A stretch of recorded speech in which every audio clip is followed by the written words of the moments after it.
Hey guys, welcome back. Czar here, and today I want to talk about Pokemon Legends ZA. First, just as a disclosure, I didn't play the game. I have been watching a lot of streams to try and decide if I wanted to buy the game or not. And so far, I have been leaning on not really buying the game. Let's just first set a precedent. This is a Legends game, so it only has one predecessor, which was Legends Arceus, but it was hyped just as much as a mainline game, right? So almost the 20th installment in the mainline games. And if we take in account all the spin-offs, it's 123 games from the Pokemon company since 1986. 1996. So it's almost 30 years of experience in game making. So and with one of the biggest developers in the world. So they do have the know-how, the experience, and the funding. So there wasn't really any excuses for this game to be lacking. So this might seem a bit harsh, but ZA looks like a double A game, almost like a single A game made by an indie dev that had to cut some features because they didn't have the money to complete the game. And even that is already making excuses for Nintendo, since there are a lot of indie games nowadays that come very complete and with pretty much all the features just rounded out, right? So ZA is a bit of a letdown if we take into account the gaming sphere that we live in 2025. I'm not even talking about the graphic side. That one just deserves an entire section just for on its own. To be honest, the vibe that I got from ZA is that they were trying to push a new combat system in our faces with just a couple of new mega evolutions, and that the audience would just be satisfied with just that and just not really bat an eye to the rest of the game, as if the combat was something completely revolutionary and groundbreaking. And don't get me wrong, it was a good change. It was a breath of fresh air that was very necessary in the Pokemon franchise. The active combat really gives a new coat of paint to the battling fantasy in Pokemon. Like now you have to play a lot around positioning during the battles. Area of effect moves like spikes now cover certain parts of the terrain so you can dodge them. You can also dodge moves. You have a dodge button while still keeping some of the old charm from the type charts and the accuracy for moves and all the little thing that Pokemon has in its own, right? But I'm not here to criticize this game as a Pokemon successor. I'm here to talk about what it's where it stands as a game in 2025 and also being made by one of the most renowned developers in history, right? Just to set the ground, most of you already know this. ZA plays out in Lumio City. There are no other cities, no areas, no underground. Everything plays out in one city, okay? So all your Pokemon catching, all your battling, everything in just one single place, which in itself is okay if it's done right, right? Well, I do have some bad news for you. It's definitely not the same loop of 18 badges, Elite Four, side quests around the world that we're used to. And of course, we can forget this is a Legends game, so it is a bit different. But that doesn't mean it is better or exactly the change that we wanted to see in the Pokemon sphere. The whole idea of the game is that you climb the ladder of ranks in the Royal Tournament in Lumio City from Z rank to A rank. So that's where the ZA comes from, and also uncovering some of the mysteries around the city, the side quests, and the whole Pokemon thing that we usually get in the whole Pokemon games. And you climb by fighting other trainers during the nighttime throughout the city while completing some challenges on those fights, which in itself is not a bad game loop. But the game has a lot of other problems that take away from the experience and take away from the Pokemon universe that we are used to. Just not only the fact that it's only on one city, but if you just walk around the Lumio City, it just feels so lifeless, right? It's just the NPCs, most of them just stand there like they're freaking statues. They don't really move. Sometimes you see a couple of NPCs moving here and there. There's also this really weird depth of render where some NPCs start to render as you look to them, while at the same time other NPCs are already rendered all the way back there. So you keep getting these ghosting transitions for NPCs that keep appearing and disappearing everywhere. So that already is very off-putting. And honestly, again, this is a Nintendo game. This is a Pokemon Company game. They have endless stream of money. So why don't they have voice lines, right? So maybe this is a franchise thing because it's not really normal for them to have voice lines in all of their games. The last game that I played was Scarlet and Violet, and that was a little bit a while ago, so I don't remember if it did have dialogue. But not having dialogue in 2025 is already a little bit off-putting, at least in my opinion. And then when we talk about the whole graphics side, I want to keep this short. This game looks so flat.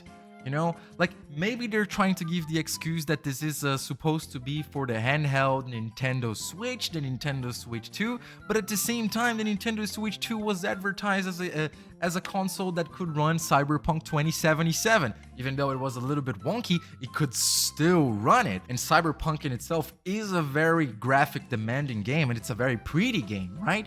So why does this game look like this? Or like this? You know, it's just the whole textures are very flat. Like the whole buildings are literally just a freaking square with the textures slapped onto it. So you have no windows, you have no framing, you have nothing. It's just so bland. So this feels like it was made by someone that was just starting game development. You know, like the first time you try to get something done in a world, you put a box in there, you slap a texture into it, and you just put a character to walk around and said that is your world, right? And that's fine when you're beginning, but we're talking about $1 billion company, and it's not like they didn't really have the time to properly make a game. Like Arceus came out in 2022 in January, so they had about 3 years to make this. And even though 3 years might seem like not a lot of time, if you have that much money and that big of a team to develop a game such as this, even more when you're confined in such a small space, you're not really building a very complex and big world. How can you excuse this game looking so flat? You know, sometimes you see a couple of depths here on some edges around the arches around the city, but altogether everything looks very bland. Also, the depth of the lighting is so flat. This outright looks like a game that was made for the PlayStation 2, and even that is already stretching it a little bit. Into PlayStation 2, we already had better looking games like this. Just look at God of War, you know? Like, you have countless examples of games that looked better in 2010 and 2007. You know, we're talking almost 20 years ago. So this is a joke. And it's not like we go to these Pokemon games because of the graphic side. We go for it because of that fighting aspect of the tactical fighting and knowing how to strategize your moves around your opponent.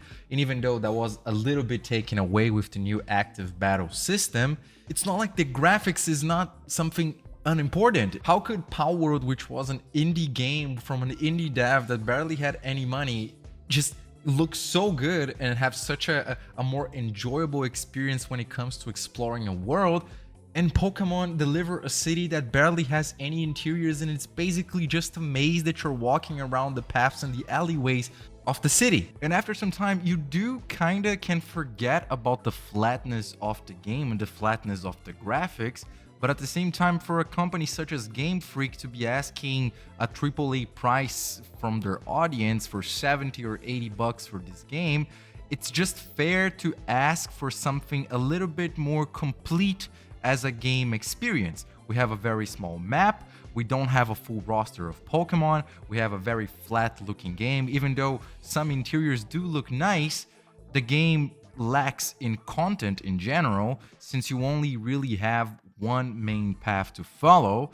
And although criticizing the game because, oh, the windows look bad, it's not only about talking that the windows look bad, it's about the disconnection in continuity between the windows and the floor, not having any type of depth when you look at anything anywhere in the game, and still having no dialogue or NPCs that have weird animations or have weird detection mechanics while you're fighting the other NPCs during the nighttime, or having the weird transitions between NPCs rendering in and out. it's the complete package of having a bad launch or having a bad game. Even though the gameplay can still be fun, the gameplay being fun never really was an excuse for a game being worth $70 or having a AAA price, even more from the biggest franchise in the world. And also saying the gameplay is fun is already stretching it out a little bit again, because they are also disrespecting their own laws that they established in the franchise in the past.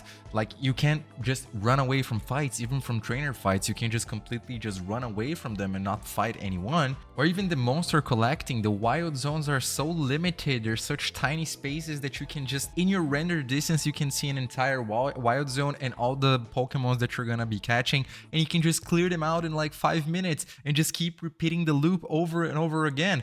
Again, I'm not saying it's not a good gameplay loop, but it gets repetitive really quick.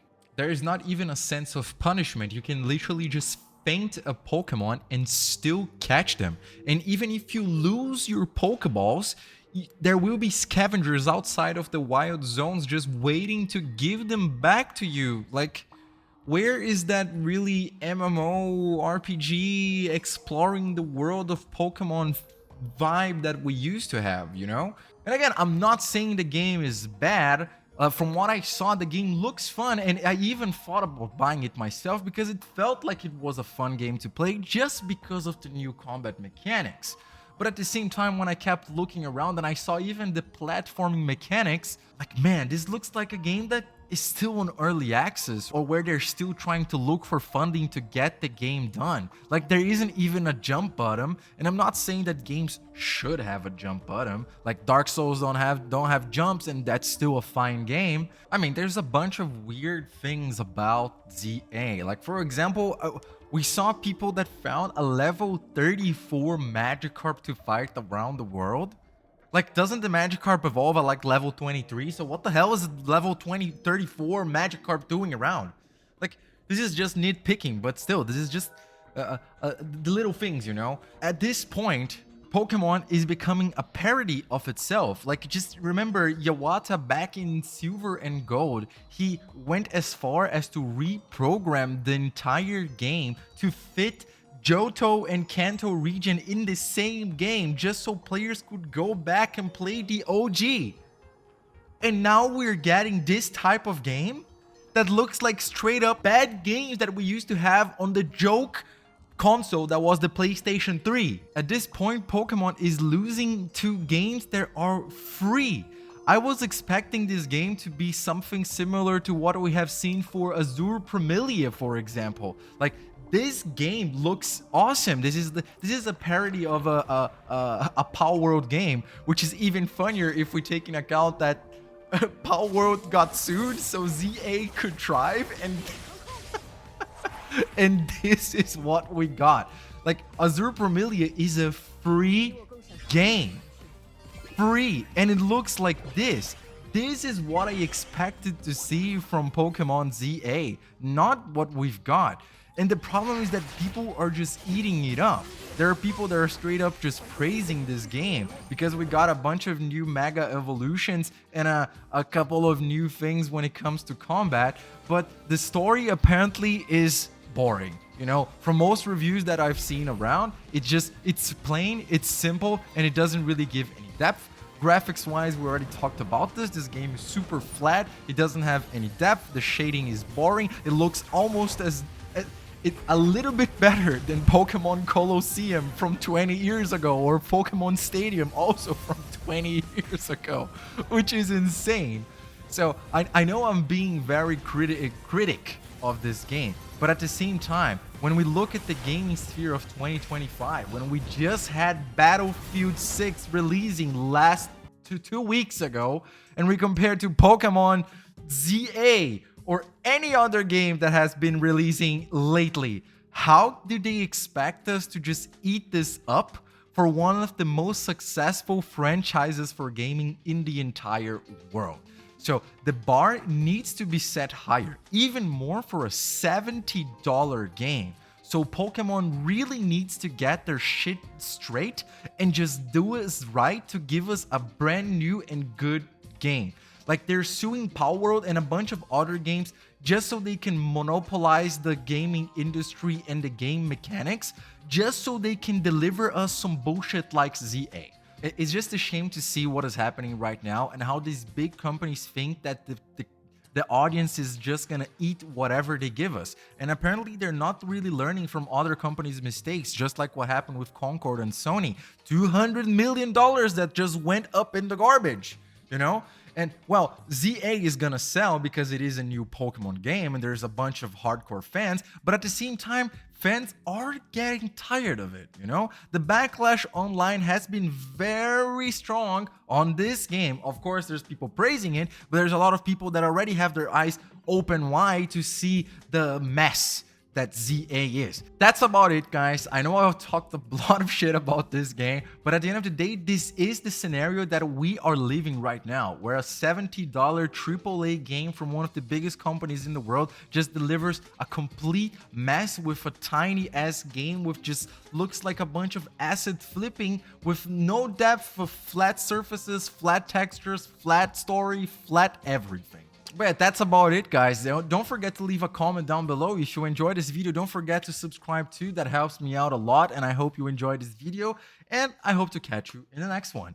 Kazar out.